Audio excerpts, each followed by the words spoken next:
Pourquoi est-ce que vous avez attendu si longtemps pour publier une telle bombe ? J'ai attendu longtemps parce que... Bien près du micro. J'ai attendu que Pasqua disparaisse parce que sinon, là, j'aurais pas fait long. Ah ouais, à ce point-là. Ah oui, bien sûr. Si je parle de Chirac, forcément, il y a Pasqua derrière. Et Pasqua... J'ai peur de personne, mais Pasqua, j'en avais quand même peur. Ah oui, quand même. Oui, c'était un homme très, très dangereux, oui.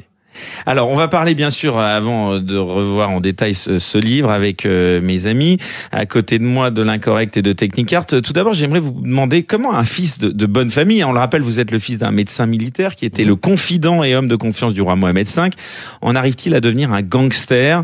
Dans une interview, vous dites tenir ça de votre mère, à qui vous consacrez d'ailleurs le premier chapitre de votre livre. Oui, la sauvageonne du désert, oui. Ma mère faisait partie d'une tribu de pirates sahariens qui a chopé les commerçants dans le désert et qui leur ouvrait les intestins pour prendre les pièces d'or et les bijoux cachés, voilà. Bon, je dis pas que ma mère l'a fait, mais elle avait ça dans ses gènes, quoi, la piraterie, voilà. Et donc, mon père, lors d'une campagne de vaccination, l'a rencontré dans le désert, dans le Sahara, à l'entrée du Sahara. Elle lui a jeté quelques cailloux et du sable, et puis ça a terminé par une grande histoire d'amour. Et vous ? Et moi, et mes deux frères. Comment c'était le Maroc à l'époque ? C'était extraordinairement bien. Les Marocains étaient des gens extraordinairement sympathiques. Les Français se sont bien conduits au Maroc. Ça s'est très bien passé.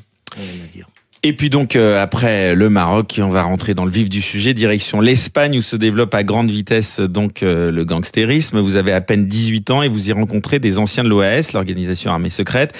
Vous devenez alors le pilier du blanchiment de l'argent sale volé en Algérie. C'est de là que vous allez vite devenir braqueur, c'est ça à peu près ? Oui, bien sûr. Mais à l'époque, c'était plus ou moins facile de braquer. Hein. C'était un jeu d'enfant, donc il n'y a pas de quoi être fier. Aujourd'hui, c'est un peu plus difficile. Ce serait plus compliqué. Mais à l'époque, il suffisait d'entrer, de prendre l'argent et de s'en aller. Hein.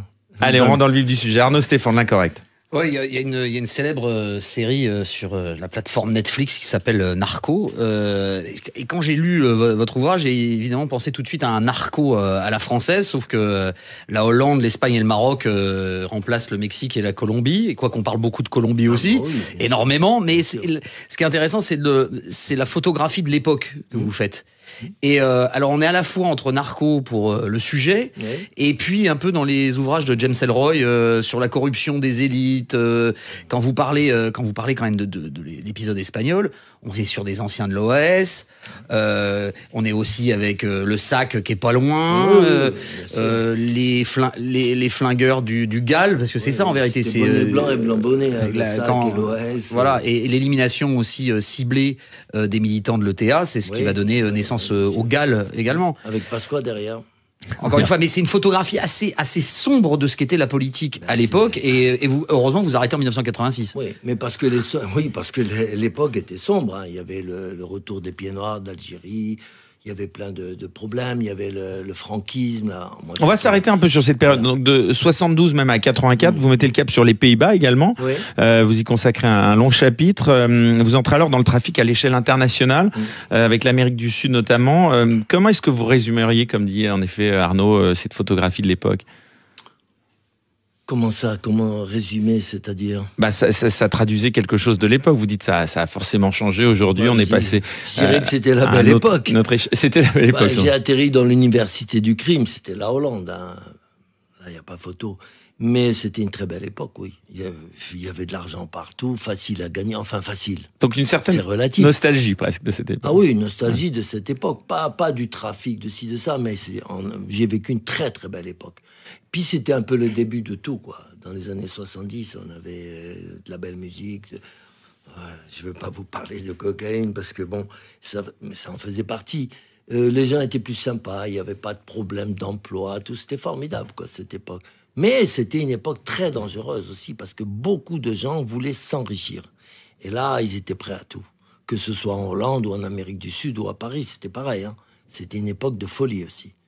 Dans tous les sens. Ce livre, il fourmille d'anecdotes. Il y en a une qu'il a lu avec attention, c'est Louisiane d'or de Technicart. Et justement, je crois que vous vouliez donc poser quelques questions à notre invité. Alors moi, ce qui m'a choqué, c'est un certain nombre de détails que vous donnez, notamment les noms. Pourquoi avoir donné tant de noms? Pourquoi, par exemple, en parlant de François Sagan, ne pas avoir simplement dit une grande écrivain, même si c'est pas un secret? Surtout quand ce sont des gens morts, est-ce que vous pensez pas que c'est salir leur mémoire et que c'est un peu facile, même si les faits sont vrais, éprouvés, etc., puisqu'ils sont plus là pour se défendre? Moi, vous savez, j'ai parlé de ceux qui m'ont vraiment soit déçu, soit balancé. Voilà. Donc François Sagan, quand elle s'est faite attraper avec 50 grammes, j'ai ouï dire qu'elle a parlé de moi.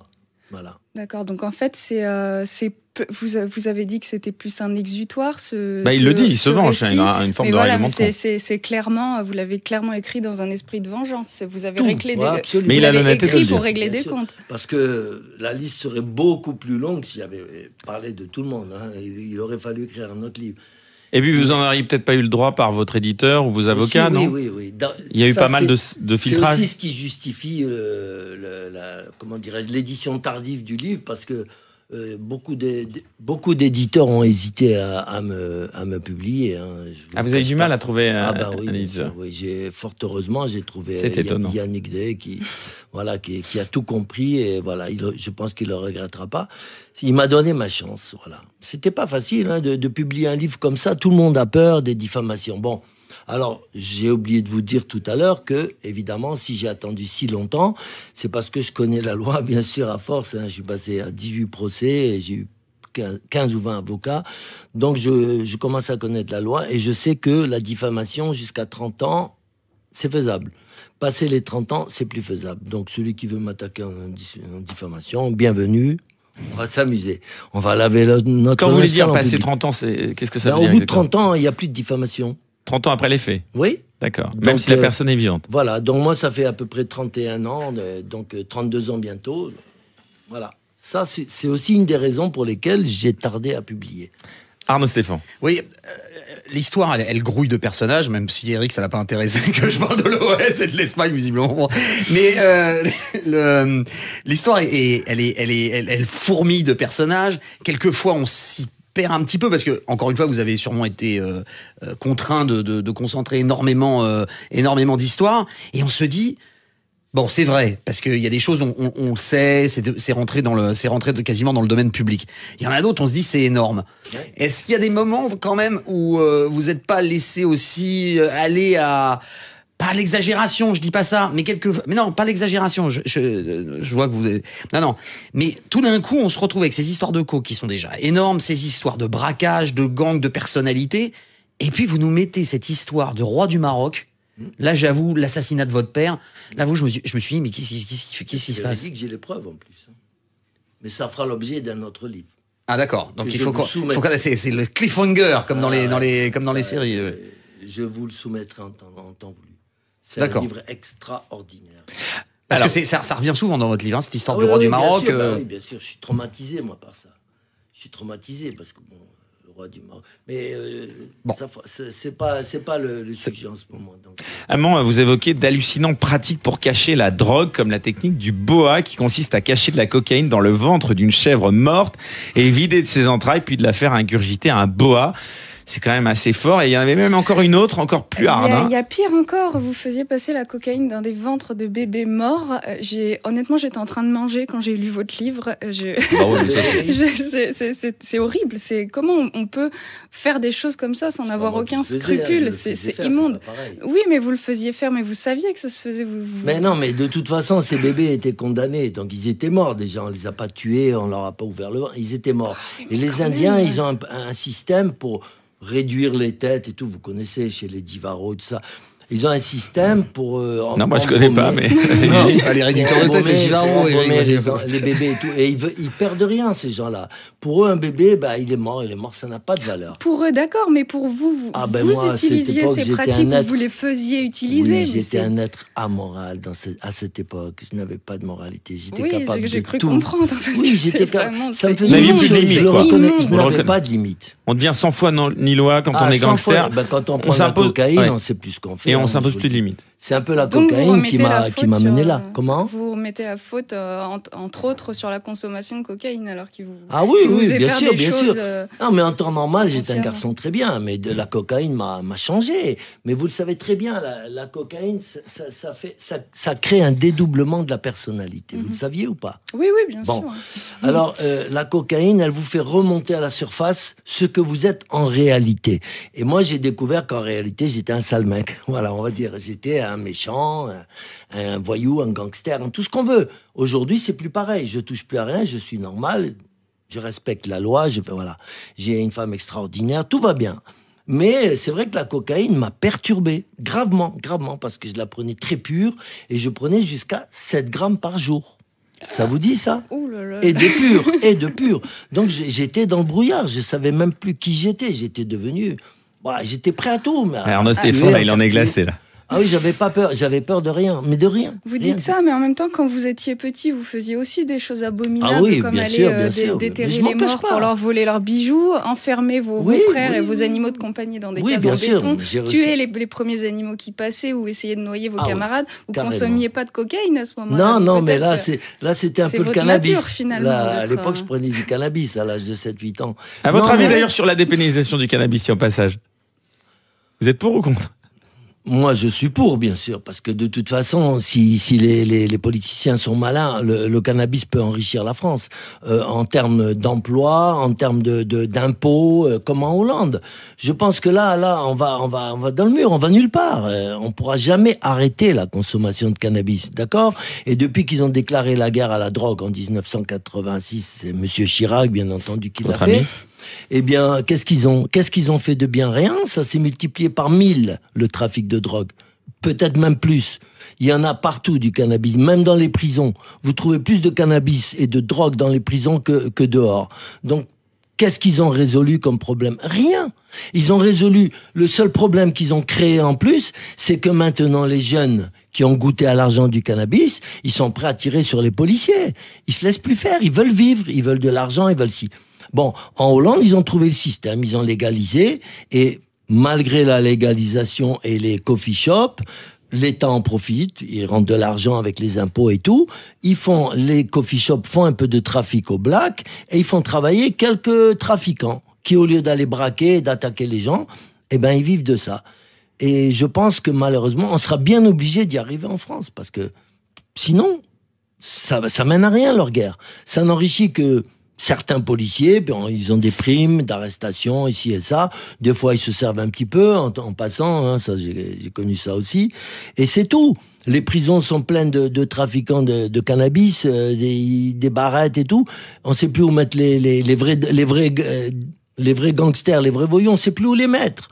On n'a pas le temps de surveiller les vrais, les dangereux, parce qu'on perd notre temps là-bas. Ils perdent leur temps à surveiller des mecs qui sont fait choper avec 10 grammes, 20 grammes de cannabis ou quelques barrettes. Moi, je trouve ça ridicule. Si on légalisait, moi, je suis pas pour la drogue. Je suis anti-drogue maintenant à 100%. Mais je suis pragmatique, d'accord?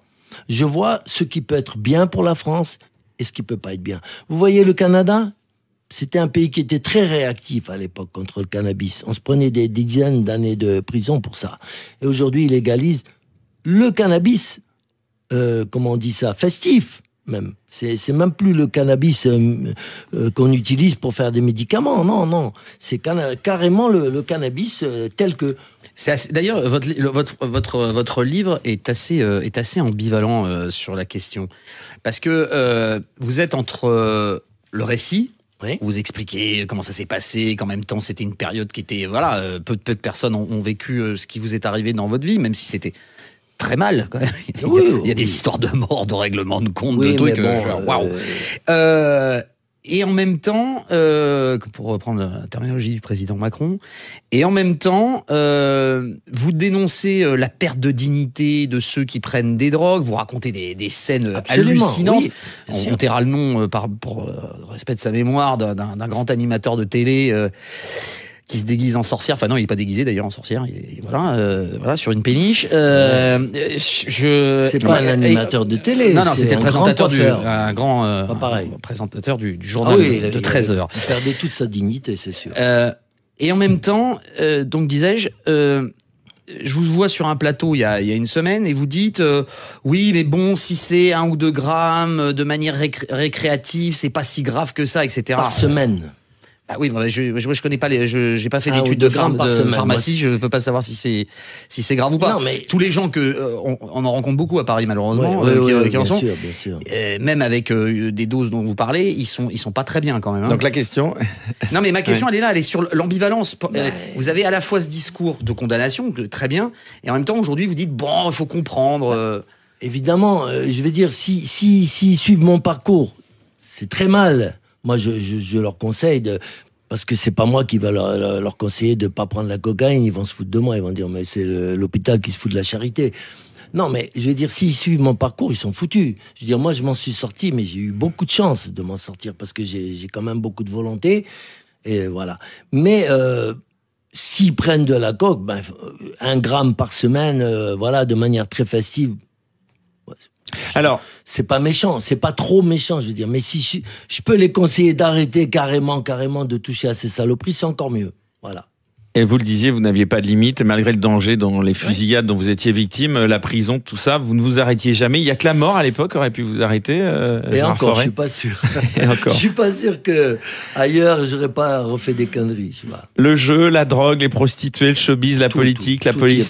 Tout y est passé. Tout est lié en fin de compte. Rien. J'étais curieux de tout. Voilà. Je voulais tout savoir, tout voir, tout comprendre, tout. J'ai tout fait, tout essayé. Hein. Moi, je suis passé aussi par le MDMA, par les extasies, par LSD. Je suis passé par tout ça. Et j'ai de la chance de ne pas rester perché. Hein.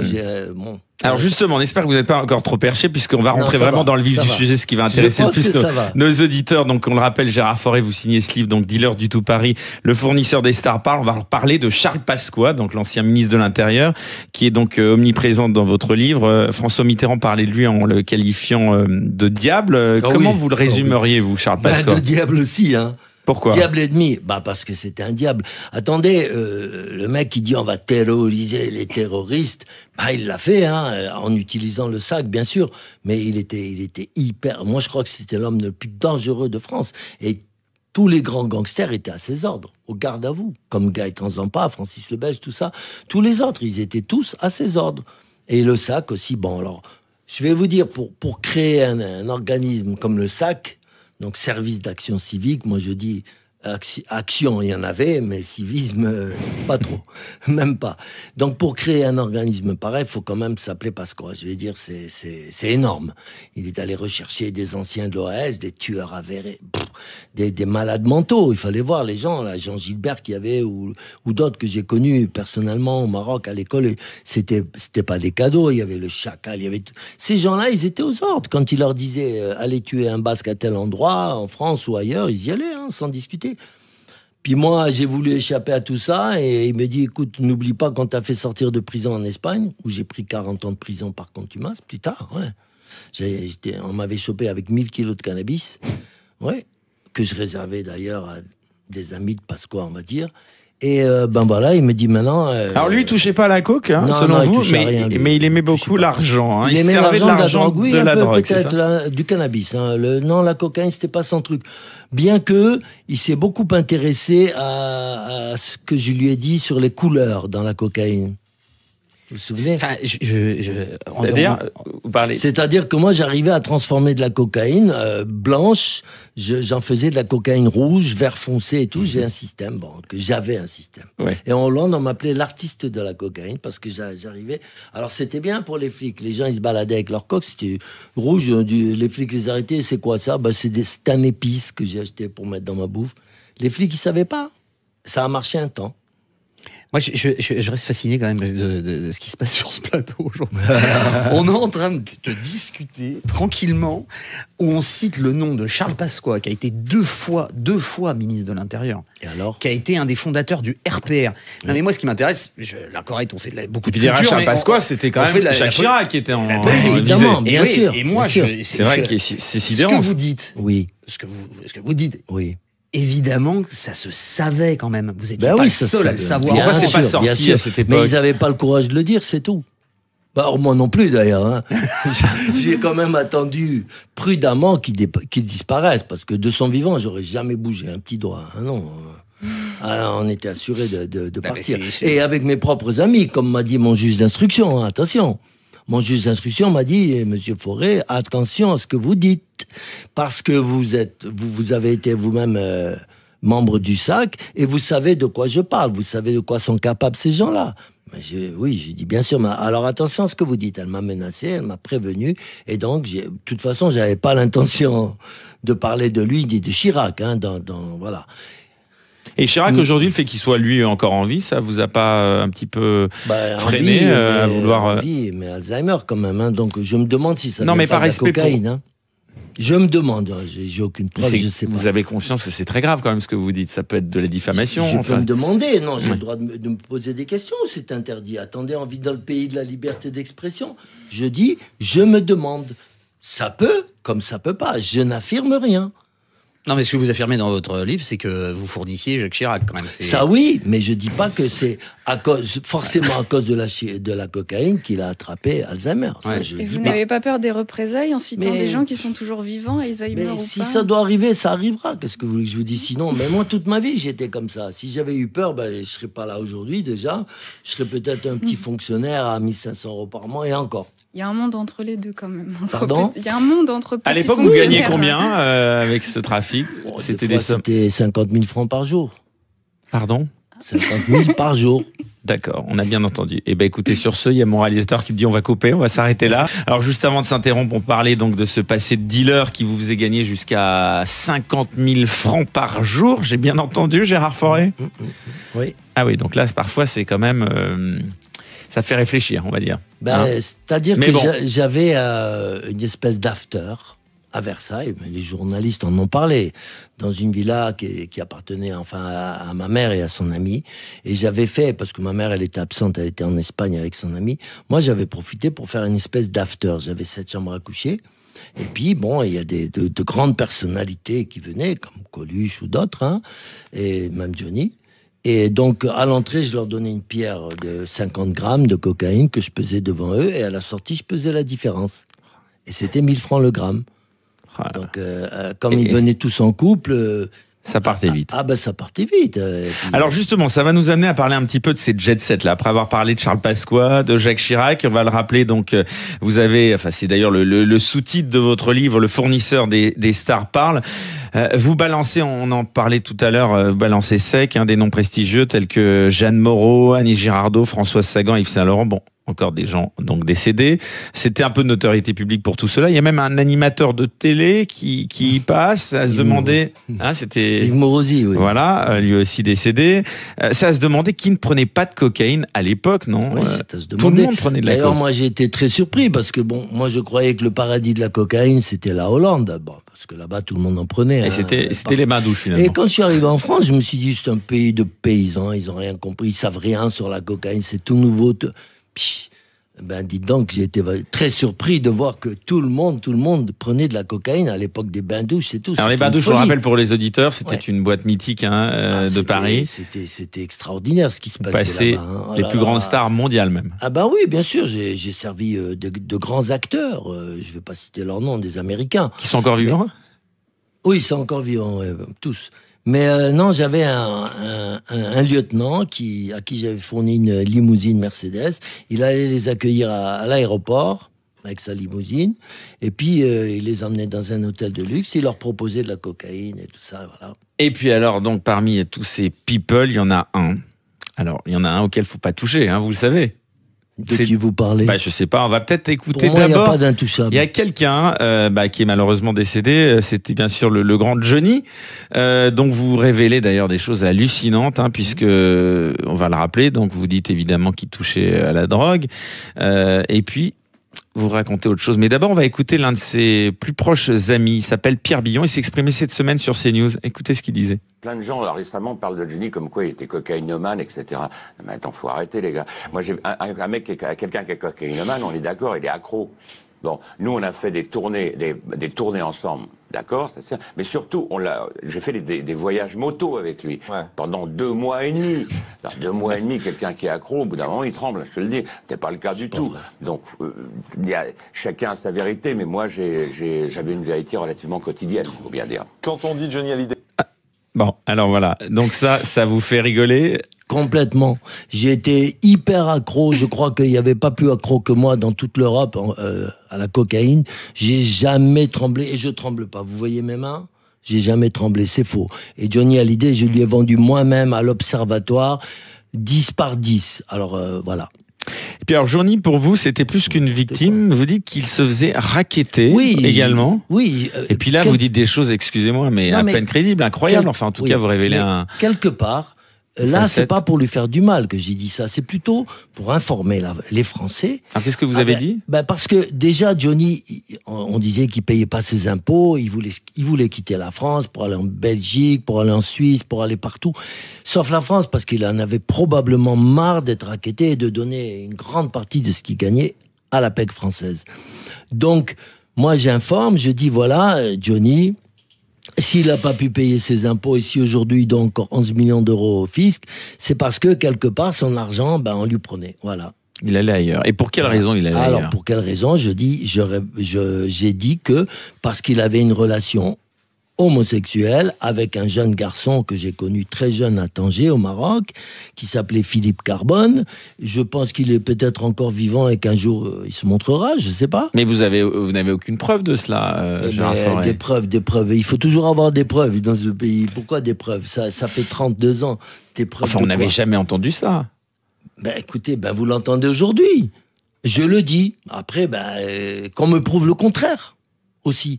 Parce que c'est facile de dire, emmenez-nous des preuves. Mais moi, emmenez-moi la preuve que je dis. Il a eu 6 épouses. Ah ouais, non, mais j'ai pas dit qu'il était homosexuel. Attention. J'ai dit que sous coque, et moi j'ai failli y passer, j'ai dit que sous cocaïne... Qu'il a eu un amant. Eh oui, mais il n'est pas le seul. Je peux vous dire, j'ai connu de grands gangsters. Quand ils prenaient de la cocaïne, ils franchissaient le pas. Vous voulez dire que ça permettait de... mais ça, tous ceux qui prennent de la coke, ils doivent le savoir. De transformer un hétéro en homo, c'est ça? Ah oui, mais quand moi j'ai failli y passer, mais j'ai quand même un fort caractère. Je suis pas, voilà, j'ai pas franchi le pas, mais j'ai failli à plusieurs reprises. Et c'est d'ailleurs un peu pour ça que j'ai arrêté. Je me suis dit, oh là là, si je continue, je vais devenir homosexuel. Moi, j'ai rien contre ces gens-là. Ça n'aurait pas été grave, hein? Non, pas du tout. Moi, non, mais attendez, c'est pas des conneries. Moi, j'ai toujours eu beaucoup peut-être votre vraie d'estime. nature. Puisqu'on parlait de la vraie nature qui se révèle sous coke tout à l'heure, vous le disiez. Peut-être, j'en aurais pas honte. Moi, j'ai beaucoup d'estime pour les homosexuels. J'adore ces gens-là. J'ai beaucoup d'amis avec qui je rigole. Je suis même allé à Marrakech on rigole comme des fous. C'est des gens très sympathiques, très vivants, très sincères, très francs. Ils font pas de cinéma et tout. Ils ont pas de tabou. Moi, j'aime ces gens-là. Ils sont libres. Voilà. Je pense que la communauté LGBT va vous tomber dessus dans quelques jours. C'est quoi la LGBT? C'est la communauté homosexuelle. Parce que non, j'ai dit que je les aime. Oui, que vous les aimez, mais on peut pas dire j'aime un homosexuel, comme alors si vous les mettez tous dans le même panier. Mais comment je dois dire dans alors? Votre livre, vous écrivez, je sais plus ce que c'est exactement la phrase, mais quelque chose comme prendre de la cocaïne fait devenir homosexuel. Oui, c'est pas, non, c'est pas ni une maladie ni quoi que ce soit. On devient mais pas homosexuel. Qui a dit que c'était une maladie? Non, il a pas dit ça. J'ai jamais dit ça. C'est écrit de cette manière-là. C'est écrit de cette manière-là. C'est vous qui l'interprétez comme ça. Ça peut amener à des actes homosexuels, mais ça peut pas faire devenir homosexuel. Mais j'ai jamais dit devenir. Mais comment? Mais vous interprétez mal mes paroles. Ou alors ça a dû déraper. J'ai dit que sous cocaïne, on pouvait avoir envie d'avoir une relation homosexuelle avec quelqu'un et souvent franchir le pas. Mais ça veut pas dire qu'il reste, puisque Johnny, on sait très bien, il a eu beaucoup de femmes, c'est un bonhomme, c'est un homme. Mais la cocaïne était plus forte que lui, c'est tout, voilà. Donc alors, il s'est laissé aller. Justement, on va rester sur le sexe parce que visiblement on est parti là-dessus. Il y a eu on en a parlé un petit peu à l'époque de l'affaire Weinstein, mais on sous-titre toujours, parce qu'il y a un tabou. Vous voulez dire qu'Harvey Weinstein prenait de la drogue aussi? Il y a un tabou un peu sur tout ce sujet et sur tous ces sujets. Toujours, on dit le mot coke, puis ça redisparaît, etc. Voilà. L'affaire MeToo, qui a été lancée avec Harvey Weinstein, c'est quand même dans un milieu particulier. Et quand on sait les soirées dans lesquelles ces jeunes femmes se sont fait, dans le cadre dans lesquelles ces jeunes femmes se sont fait agresser, on retrouve la cocaïne. Obligatoirement. Je vous dis, la cocaïne, ça vous désinhibe et ça enlève tous les freins. Donc, quand on prend de la cocaïne, on est capable de tout. Voilà, c'est simple. De tout, bon, moi, pour moi, il y avait je dis pas des interdits, je dis que, voilà, je suis hétéro et j'aurais très bien pu devenir homosexuel, mais où est le problème? On me taxe d'homophobe, mais c'est incroyable, ça. Je peux vous emmener ici 12 lesbiennes que je connais parfaitement, et 24 homosexuels qui vont vous dire que je suis un gars très bien, que je les adore et que je les respecte. Voilà. Non, mais parce que vous parlez de ça dans le livre, au sujet, encore, je fais pas une fixette, hein, mais sur Jacques Chirac, et vous dites c'était un prédateur. Oui, prédateur de jeunes filles, oui. C'est ce qui s'est passé. Il profitait de sa fonction pour se faire des petites jeunes, oui, bien sûr. Mais est-ce que c'est la coke qui les rendait comme ça? Ah, ça, je pense, oui, bien sûr, évidemment. Je pense que, parce que moi, j'ai toujours trouvé Chirac un homme très élégant. Je ne cache pas que je votais pour lui. Je l'aimais beaucoup à l'époque. Mais bon. C'est un mauvais payeur, en revanche, hein, selon vous. Très mauvais payeur. Ah, oui, mais ça, c'est quand il a su que comment il s'appelle, là, comment il s'appelle, le mec le prédécesseur de Bérou, là. Barrault, oui, Jacques Barrault, m'avait payé en me donnant des chèques que Chirac lui avait donnés. Donc c'était au porteur. Qui est aussi décédé, Jacques Barrault. Oui, qui est aussi, mais oui, ils sont tous décédés. Oh, mais là, en même temps, vous comprenez que c'est étonnant parce que vous n'affirmez des choses que de gens décédés. D'accord. Je vous dis que j'ai dû attendre un peu plus de 30 ans pour qu'il n'y ait pas de diffamation, pour que Pasqua disparaisse et tout. Sinon, j'aurais jamais produit mon livre. C'est un hasard. Bon, ils sont morts, ils sont décédés, mais de leur vivant, je parle de Claude Brasseur, il est vivant. Hein. Je parle de Stéphanie de Monaco, elle est vivante. Hein. Voilà, j'ai pas peur. Arnaud Stéphane, donc vous parlez donc de ce terme que vous employez à l'égard de Jacques Chirac, donc de prédateur. Votre question, Arnaud, c'était est-ce qu'il serait tombé à l'heure du mouvement peut-être Balance ton port, c'est ça? Exactement. Est-ce que le sous-titre de toute cette affaire Balance ton port, MeToo, avec des personnalités, en tout cas c'est des personnalités, parce que c'est surtout grâce à cause des dérapages de ces personnalités que l'affaire MeToo est sortie, notamment l'affaire Harvey Weinstein. Est-ce qu'aujourd'hui, quand vous reprenez la vie que vous avez eue, vous expliquez dans le livre que tout d'un coup, vous voyez des jeunes femmes, notamment de célèbres cabarets parisiens, qui, sous la coke, se retrouvent avec n'importe qui? Absolument, oui, bien sûr. Mais moi, j'étais au bain-douche tous les soirs et je m'asseyais à une table et je ne vais pas citer, mais presque tous les cabarets parisiens, elles venaient s'asseoir à ma table. T'as pas un peu de coke, t'as pas ci, t'as pas ça. Et puis après, c'était la folie, quoi. Voilà. Sur la nature humaine, ça dit beaucoup quand même. Ça dit énormément. C'est pour ça que je dis que la cocaïne est une drogue dangereuse. Elle dédouble la personnalité. Ça traduisait d'ailleurs de l'époque quoi? De l'insouciance, un mal-être. On parlait des bains-douches. D'après vous, c'était quoi? Ça révélait quoi de l'époque que les gens consomment autant? Je pense que c'était l'insouciance, oui. Je pense que c'était ça. C'est curieux quand même, parce que c'était bien pire qu'en Hollande. Moi, je croyais que j'avais tout vu avec la Hollande et Marbella en Espagne. Non, je suis arrivé en France, c'était une folie. J'ai dit, mais qu'est-ce qui se passe ici? J'ai perdu la boule au début. Après, il a fallu que, quand je voyais que tout le monde était derrière moi, les patrons de boîte, Gigi, ils me demandaient, avant de commencer, d'ouvrir leur boîte et tout, il fallait que je fasse la tournée comme un postier, comme un facteur. Je fasse la tournée des patrons de boîte pour leur dire, tiens, voilà tes 10 grammes. Après, ils en faisaient ce qu'ils voulaient. Et voilà, parce que j'avais un produit extraordinaire. Mais c'était une période de folie, mais je crois que ça c'est passé, tout ça. Un peu assagi. Ils venaient de découvrir la cocaïne, c'était quelque chose d'extraordinaire. Aujourd'hui, on sait que c'est plus tellement extraordinaire. Voilà. Gérard Fauré. Vous racontez qu'en boîte de nuit, vous lanciez de la cocaïne en l'air et que les femmes se jetaient sur le sol et léchaient la cocaïne sur le sol. Ça paraît incroyable. Non, c'est pas incroyable, mais attendez, c'était pas de la cocaïne pure. Hein. D'abord, c'était de la farine. Elle était mais bien coupée, mais elle était coupée parce que sinon ça aurait coûté cher. Je lançais un petit sac de 50 grammes, il y avait 40 grammes de coupe.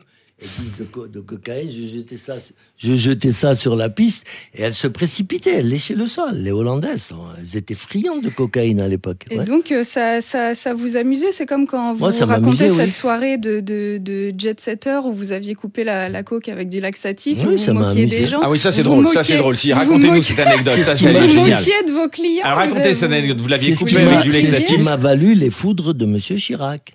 Pourquoi vous l'avez... Parce que...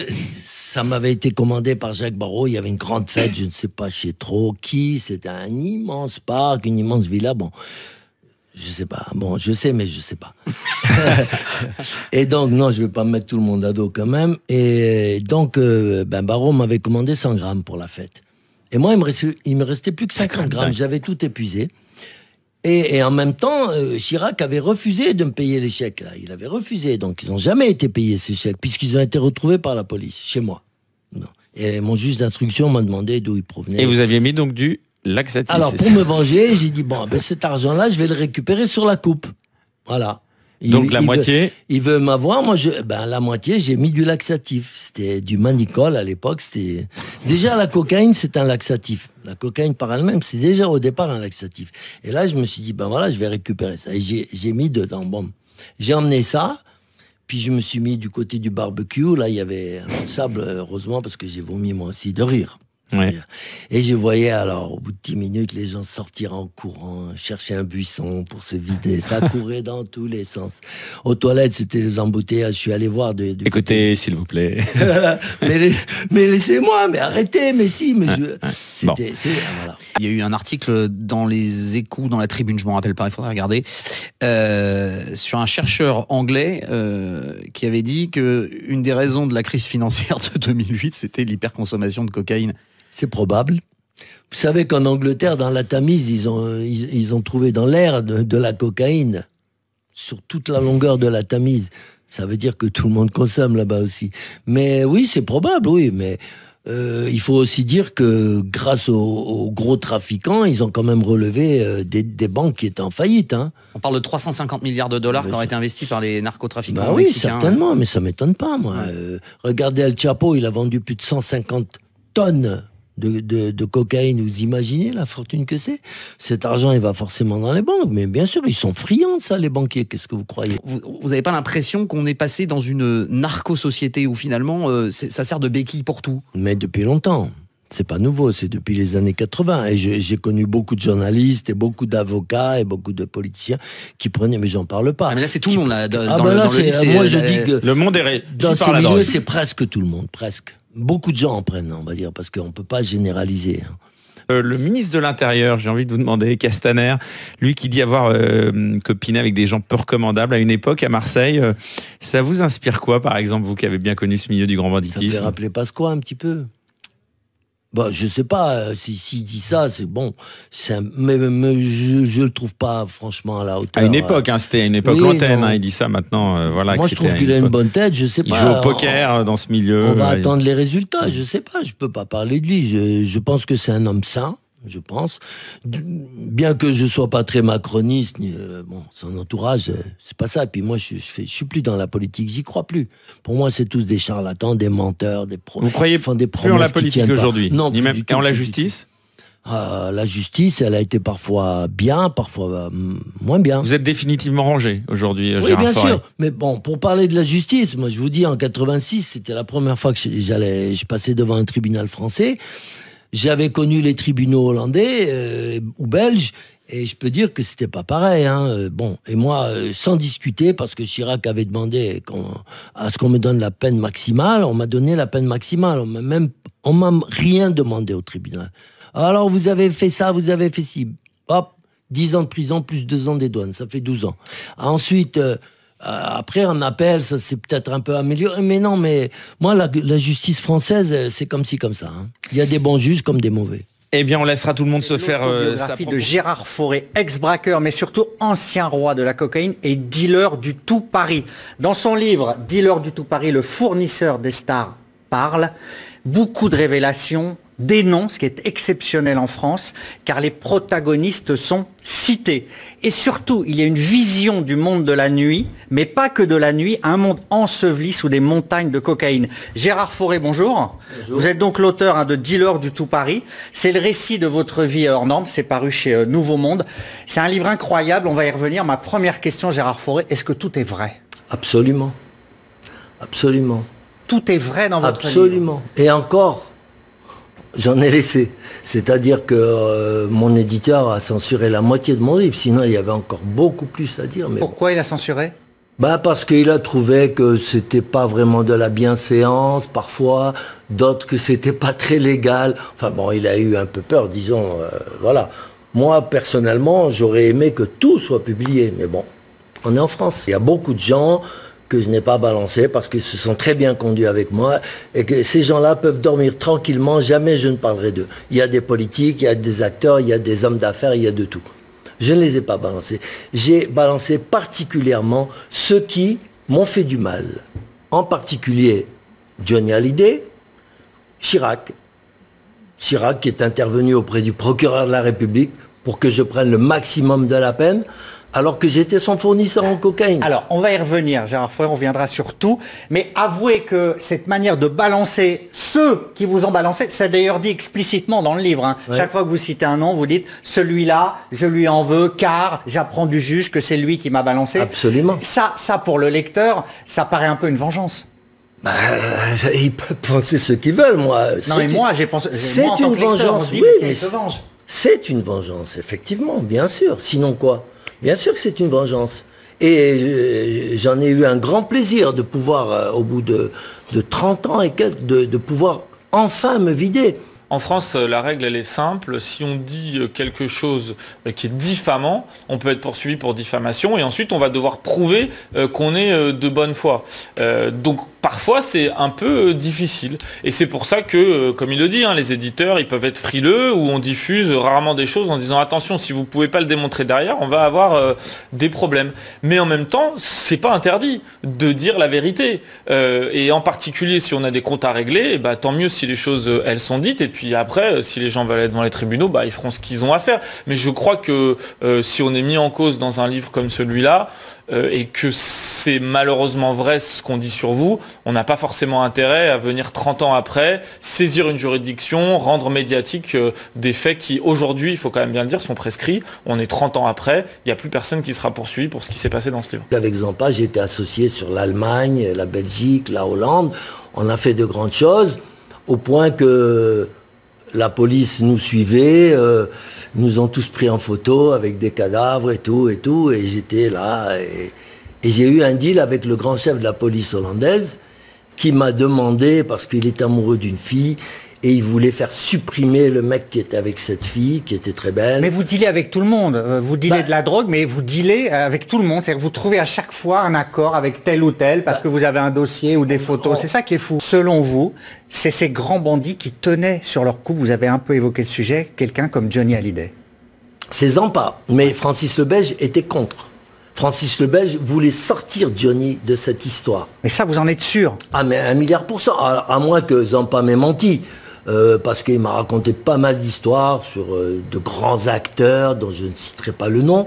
Et bon, est-ce qu'il mentait? Je pense pas que Zampa mentait, il n'avait pas besoin de mentir. Il était, voilà, on le connaissait, on savait qui il était, il n'avait pas besoin d'en rajouter. Donc, Zampa m'a parlé bien sûr de ça, il a confirmé, il m'a dit ouais, moi je me suis mal entendu avec le Belge à cause.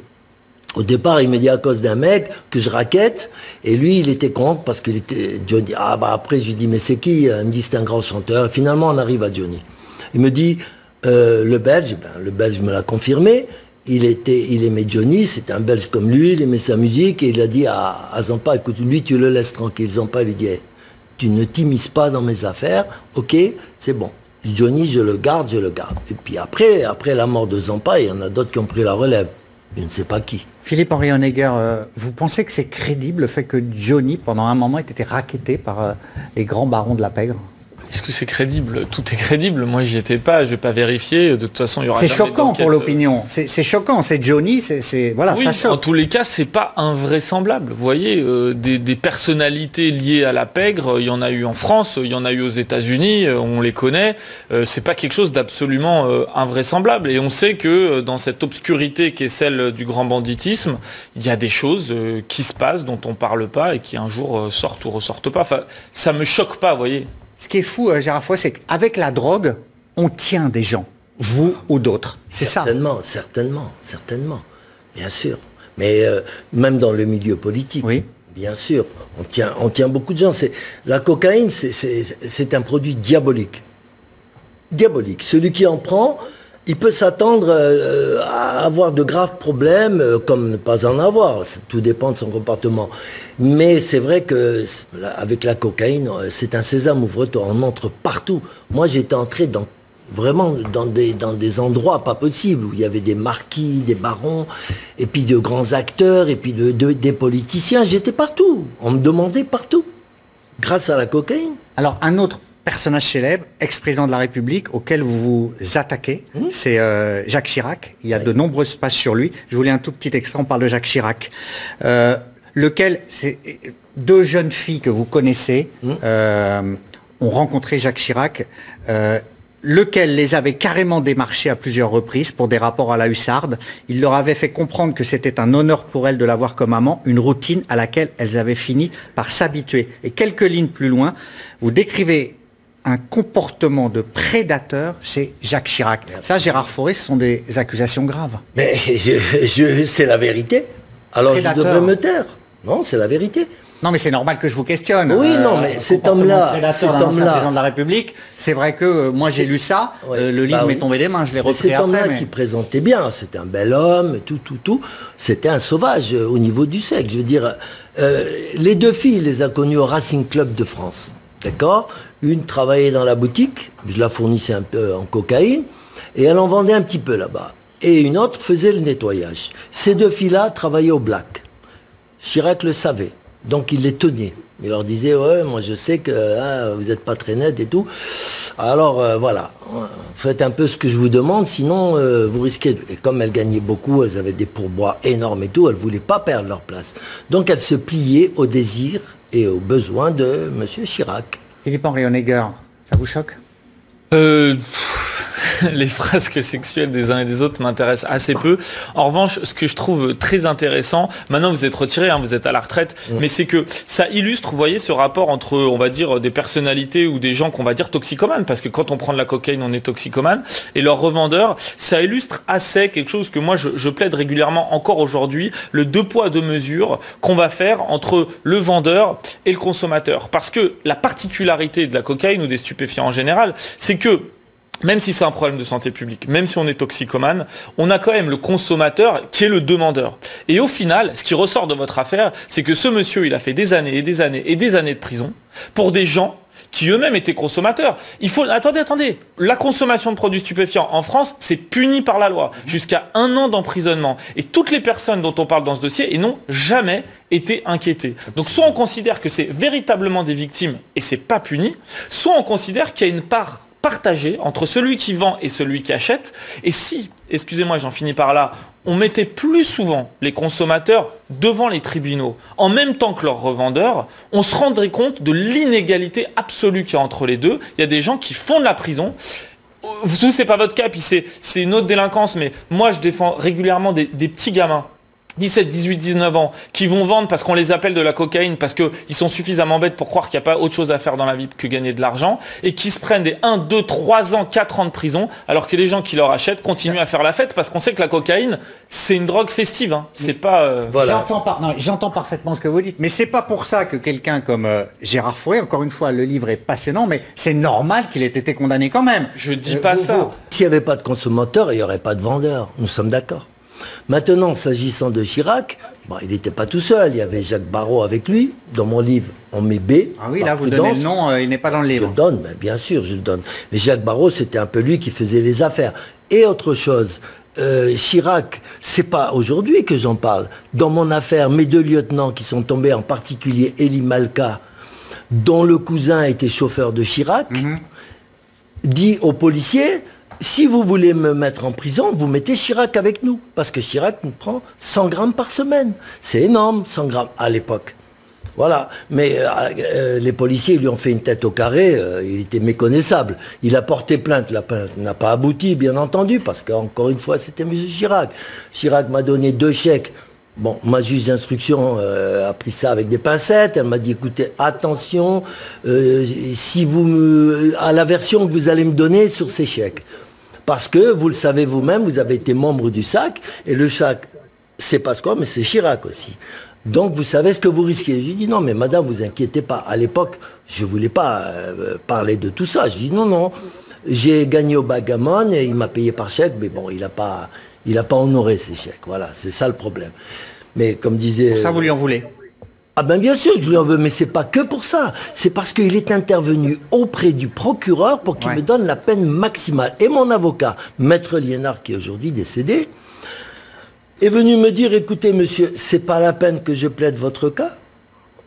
votre affaire, elle est réglée. Vous allez prendre 10 ans, le maximum de la peine, parce que Chirac est intervenu. Vous avez fait combien de prison au total? 18 ans. 18 ans. Pas en une fois. Hein. Plusieurs Cette fois. fois-là, j'ai fait 5 ans et demi, voilà. Parce que Mitterrand nous a donné beaucoup de grâce. Mais il me dit, c'est donc pas la peine de plaider. Et dans ce même tribunal, le président, il nous interroge, tout ça, et après il nous demande si on a encore quelque chose à dire. Et encore mon lieutenant qui avait pris des coups, il a dit, Monsieur le Président, je ne vois pas Monsieur Chirac au banc des accusés. Ça, c'est dans les minutes de jugement que j'ai en ma possession. Donc si on veut me faire un procès, ben, j'ai de quoi me défendre. Il y a des catégories de cocaïne, vous avez la meilleure du monde, les stars américaines, les patrons de boîtes de nuit, toutes les filles qui dansent dans les cabarets, les actrices et acteurs français, les politiques, tout le monde vient parce que vous avez la meilleure drogue. Absolument, oui. Mais bon, on peut pas dire que ça les a rendus fous ou folles, parce que c'est quand même des gens ça détruit. qui prenaient de manière festive. Non mais vous expliquez que ça détruit, Gérard ça Fauré. détruit. Il faut le dire aux gens aussi. Oui, mais pas quand on le prend de manière festive, comme disait Maître Honegger tout à l'heure. Il y a plusieurs façons de prendre de la cocaïne. Il y a la façon un peu folle, c'est-à-dire que tous les jours, on en prend tous les jours et on est obnubilé, on est accro, mais vraiment. Mais il y a la façon festive. Moi, j'ai connu des gens qui prenaient 1 gramme ou 2 par semaine. Ça, c'est pas méchant. Le corps... C'est pas méchant, c'est interdit et dangereux, Gérard Fauré. C'est interdit, oui, mais le cannabis était aussi très interdit avant. Aujourd'hui, on le légalise et on fait 200 médicaments avec. Alors, qu'est-ce qui est méchant? Non, mais c'est interdit. Il faut préciser aux gens, comme je le dis depuis le début de l'émission, que c'est interdit, que c'est en France, il n'y a pas de distinction, que ce soit du cannabis, de la cocaïne, de l'héroïne, de l'opium. C'est des produits stupéfiants, c'est les mêmes peines encourues, c'est exactement la même acception. Mais moi, je fais pas l'apologie des drogues, bien au contraire. Je déconseille à tout le monde de prendre de la drogue. Il y a un moment où vous parlez quand même d'un passage où vous avez pris du crack. Très brièvement. Oui, absolument terrifiant. Qui est une drogue qui est beaucoup plus dangereuse. C'est ce que je disais que la cocaïne, c'est un peu comme l'uranium. L'uranium, on peut faire de l'électricité pacifique, on peut faire des bombes atomiques.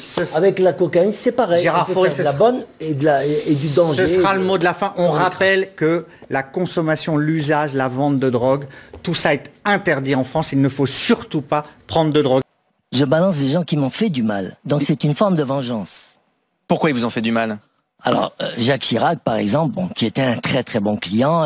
Client de quoi, précisément? De cocaïne, bien sûr. Et même à l'époque, à travers Jacques Barrot, c'était aussi des prostituées que je ramenais de Hollande et d'Allemagne pour leurs petites fêtes en France. On est en quelle année à peu près, là? On est dans les années 80. Donc Jacques Chirac est maire de Paris, Premier ministre maire de Paris. Il est devenu Premier ministre par la suite, en 88. Oui. Et donc... disons que je lui ai joué un mauvais tour. Alors il m'en a voulu, il m'a fait tomber. Mais méchamment, parce que le mauvais tour, j'en parle dans mon livre, c'est quelque chose d'hilarant et très intéressant.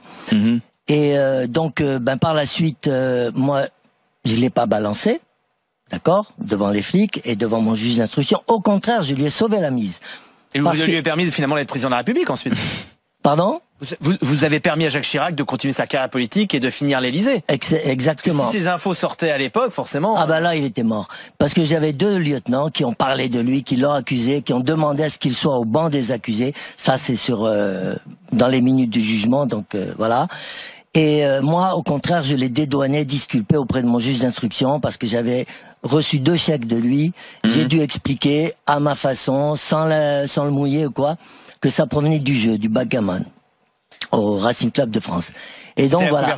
Et lui, pour me remercier, il a demandé au procureur de me donner le maximum de la peine. Déjà, j'ai pris 12 ans. Ouais. Et ensuite, on m'a interdit les permissions de sortie, on m'a interdit la conditionnelle, tout. On m'a fait des misères pas possibles. Ouais. Voilà. Enfin, pour parler de Chirac, parce que dans votre livre, vous expliquez, vous ne dites pas qu'il prenait lui-même de la cocaïne. C'est là, vous dites en prenait-il lui-même? Il y a un point d'interrogation. Parce que là, vous me regardez du style, enfin. Bien sûr qu'il en prenait, évidemment. Et au Racing Club de France, quand il venait, il était déjà plein de coques. Alors simplement, juste une chose, parce que à ceux qui sont là épatés autour de moi, qui se demandent mais à qui on a affaire, à un affabulateur ou quoi que ce soit, il y a dans le livre les facsimilés des unes des journaux de l'époque, quand vous êtes tombé, c'était en 86, dealer du tout Paris. Drogue, le pourvoyeur du showbiz est tombé. Ce sont les articles notamment du Parisien, et c'est de vous dont on parle. Il y a votre nom d'ailleurs. Oui, mais c'est bon. Et d'ailleurs, les articles de nos confrères de l'époque racontent le tout Paris du showbiz politique et autres tremble. Il y a le Figaro avec en dessous cocaïne, coup de filet à Paris, à la une, votre nom est cité et Chirac dessus. Et Chirac juste au-dessus, effectivement, maintient le cap. Mais dans les articles vous concernant, on dit, et c'est pour montrer que c'est pas un affabulateur, que toute la place parisienne comptait sur vous pour vous alimenter. Et autres, ce qui est intéressant, c'est qu'à l'époque, ces articles de journaux ne mentionnaient pas, bien sûr, le nom de Jacques Chirac. Les noms, on dit toujours des personnalités, des people, des politiques. Là, vous donnez les noms. Alors, ce sont des noms de personnalités qui sont encore en vie, comme Jacques Chirac, mais on parle d'une autre époque, des années 80. Yves Mourouzi, Annie Girardot, Jeanne Moreau, pour Françoise Sagan. Bon, c'était connu pour en citer de quelques-uns. C'est moi qui la fournissais en plus. Oui, c'est vous qui fournissez. À la limite, Françoise Sagan, elle en a parlé elle-même de son addiction aux drogues, etc. Donc c'est pas un scoop, mais c'est-à-dire vous fournissiez ce qu'on appelait le tout Paris de l'époque. Pour des soirées, pour une consommation quotidienne. Jacques Chirac, c'était une consommation régulière? Non, pas quotidienne. Après, j'étais pas derrière lui toute la journée, mais la cocaïne, ça peut être quelque chose pour tenir, dans des métiers comme la politique. Oui, un président, c'est un peu normal qu'il prenne de la coke. Il n'y a pas que lui, entre parenthèses. C'est-à-dire? Attendez, il n'y a pas de lui, c'est-à-dire? Il y en a d'autres, mais je citerai pas les noms. Pourquoi? Non. Ils m'ont rien fait. Vous citez que les gens qui vous ont fait du mal. Là, ce serait de la balance. Il y a un certain monsieur B dont vous parlez dans le livre. Oui, c'était un des plus grands braqueurs de Paris. Oui. Lui, il pouvait pas faire faire ses braquages sans cocaïne. Mais il y avait pas que lui, il y avait Bruno Sulac aussi. Et d'autres. Et en dehors du côté un peu croustillant du livre avec les noms, voilà, Johnny, Jacques Chirac, Charles Pasqua, ce qui est bon. On est toujours un peu étonné quand on voit quand même des politiques. Ça va pas nous aider à nous réconcilier avec les politiques, mais pas. Ah oui, non, mais ça c'est sûr que vous cherchez pas. Non, mais Israël ne cherche pas à faire la morale à qui que ce soit. C'est après chacun juge. Vous voyez, là, j'ai ressenti le même sentiment que Fatima parce que des livres de repentis, on en a lu ici beaucoup, notamment sur le terrorisme ou quoi que ce soit. Mais chez vous, c'est pas un livre de repenti, ça. C'est pas un livre vous faites pas acte de contrition là. Rassurez, là, vraiment, soyez honnête. Pourquoi devrais-je faire acte de contrition? Mais parce que vous dites, pourquoi devrais-je me renier? Oui, mais il a fait 18 ans de prison. J'ai fait 18 ans de prison, j'ai payé ma dette envers la société. Non, mais fort heureusement, aujourd'hui, je ne fais plus tout ça, je ne touche plus à rien. Alors, je vais vous poser une question, je vais même pas rentrer sur le point de la morale, parce qu'apparemment, vous n'en avez aucune, donc, de morale. Donc, je vais vous poser des questions. Vous allez un peu trop loin, je trouve. Non, excusez-moi. C'est toi qui lui fais la leçon, là, Joël. Si, tu lui fais la leçon. Parce que, alors, tueur à gages. Vous êtes pire que les juges, vous, et les procureurs. Mon père était militaire. Parce que j'habitais à côté de... Mon père était médecin militaire. Et il a fini général dans l'armée française, donc je suis quand même issu, j'ai de très bonnes racines. Alors justement, qu'est-ce qui s'est passé? Il s'est passé, il y a eu des événements entre-temps qui m'ont poussé, disons, vers la criminalité. C'est pas plus. Si j'avais défendu que des religieuses, j'aurais eu des problèmes de fin de mois. Non, mais c'est ce que je veux dire. Non, mais voilà. Mais ce que je veux dire, et on va pas taper sur quelqu'un qui a fait son temps. Il a fait presque 20 ans de tôle. Il sort de tôle. Il a donc vraiment, c'est pas, pardon pour l'expression un peu trop consacrée. Il a payé sa dette, le type. Donc il y a pas de problème. Il y a des choses que j'ai lues et j'abonde dans son sens, que je confirme. Je vous trouve un peu dur avec Charles Pasqua, que j'ai bien connu. Pourquoi dur? Parce que je considère que, mais il le dit, Gérard Fauré, c'était pas un type à pognon, Charles Pasqua. Non. Charles Pasqua n'est ni à drogue. Non, pas du tout. C'est un type à magouille? Grave. Oui. Et compagnie. Oui, mais il aimait bien les coups tordus. Je rappelle qu'il est quand même ministre de l'Intérieur, ministre d'État. Ministre de l'Intérieur, il aimait bien les coups tordus. Il a eu le droit aux honneurs de la République lorsqu'il est mort. Pardon? Il a eu le droit aux honneurs de la République quand il est mort, Jean Pasqua. D'abord, on l'a beaucoup perturbé judiciairement et à grand tort. Je suis pas le plus mal placé pour vous le dire. Donc je crois qu'on a été très injuste envers Pasqua, et je crois que même la période du sac telle que Gérard Fauré en parle, elle devrait être un tout petit peu modérée. Mais il y a des choses qui le sont sac, c'est le service d'action civique, c'était les hommes des coups tordus du général de Gaulle, et vous en avez fait partie. C'était un service qui pour l'action était là, mais pour le civisme. Oui. Portait mal son nom. Mais quand même, moi j'ai une question parce que Gilles voulait finir. Non, je dis simplement, la seule question que je me pose, c'est qu'aujourd'hui, on sait tellement, Gérard Fauré, que le milieu artistique, médiatique, ne serait-ce que pour se désinhiber, même Freud prenait de la cocaïne. Voilà, parce que je veux pas faire l'apologie de la cocaïne, mais c'est bon. Enfin, ce sont des produits interdits. Ce sont des produits interdits. Donc voilà. Mais pas vu, pas pris, si j'ose dire. Mais ce que je veux dire, je pense que ça n'est pas de plus personne Non. Honnêtement, que les gens aient pu recourir. Le nom de Jacques Chirac, je pense que tout le monde ne savait pas que Jacques Chirac tapait... C'est vrai qu'un quart du manuscrit initial a été expurgé. On vous a dit, non, là, il faut pas mettre ces noms-là? Oui. Pourquoi? Est-ce que le critère, c'était quand même pas les vivants et les morts? Entre nous soit dit. Vous êtes trop malin, vous. C'est ça, oui. Bien sûr. C'est ça, oui, bien sûr. Donc... Non, mais en fait... et donc il y a des noms qui étaient dans ce livre au départ, mais comme ils sont bien en vie et on peut pas les attaquer. On peut pas. Non, il y en a qui sont bien morts, comme Jacques Barrault, par exemple. Ouais. Voilà, j'en ai parlé, on met B. Bon, ben. Le fameux B dont vous m'avez parlé tout à l'heure, oui. C'est lui, ouais. Alors, il y avait B, c'est pas le même B. Mais moi, ce que je comprends pas, c'est, ce que je comprends pas, ce qui est très intéressant, moi, je trouve, dans vos livres, surtout, c'est le lien entre la politique et ce qu'on appelle la voyoucratie, le monde des voyous. L'interférence entre la politique et les voyous. Justement, moi non plus, j'ai pas compris. Je venais de Hollande à l'époque, et en Hollande, c'était différent. C'était très démocratisé. La cocaïne, tout le monde en prenait. Il y avait pas, même si on apprenait qu'un ministre en prenait, ça n'allait pas plus loin que ça. On s'en foutait. Mais quand je suis venu en France et que j'ai vu ça, je me suis dit, oh là là, c'est pas possible. Moi, avec ma coque, je peux approcher un président ou Barrault, qui était quand même le prédécesseur de Bayrou, et tout ça. Je dis, mais c'est incroyable. Et puis d'autres gens, d'autres personnes qui m'approchaient, mais très amicalement, grâce à la cocaïne. Je veux dire, c'était un sésame ouvre. Et est-ce qu'aujourd'hui, c'est toujours le cas? Je sais pas, il y a longtemps que je suis plus dans le milieu, je sais pas. Mais je pense que oui. Un des magistrats qui était président du tribunal de Tanger, c'était une grande personnalité. À l'égal de mon père, qui était le médecin-chef de la province. Mettez-vous devant le micro, Gérard. Oui. La médecine, c'était mon père qui l'a dirigé, qui chapeautait tout. Et ce président-là, il avait 8 esclaves chez lui. Des petits esclaves de 8 ans à 13, 14 ans. Et il les violait quand il voulait.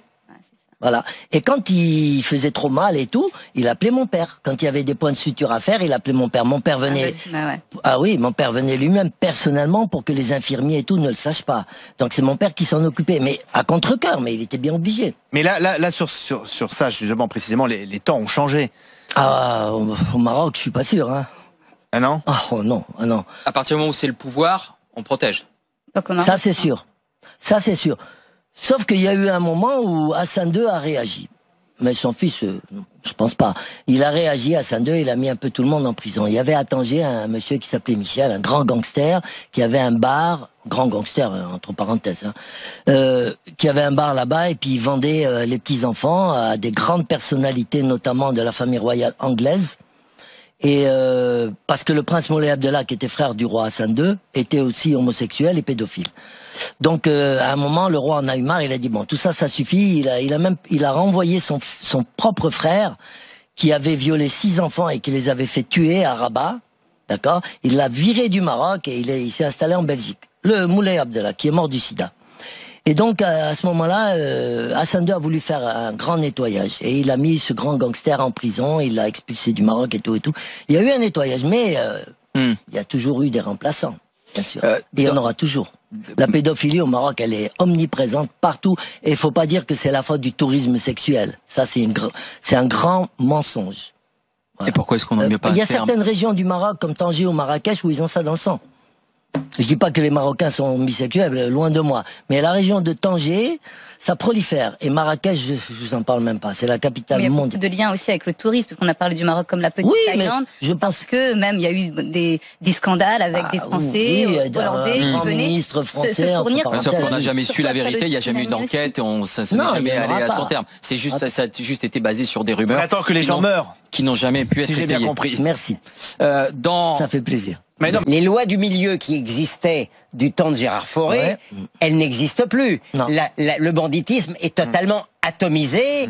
Ils font des coups ensemble et puis ensuite ils s'entretuent. Donc il n'y a plus des. Il y avait quand même des règlements de compte à l'époque aussi. Mais bien, je te dis pas que c'était exceptionnel. À Marseille, il y en a eu des. Mais il y avait quand même des règles. Bien sûr, il y avait des règles. Voilà. Il y avait des règlements de compte, mais ça, un règlement de compte. Mais c'était entre voyous.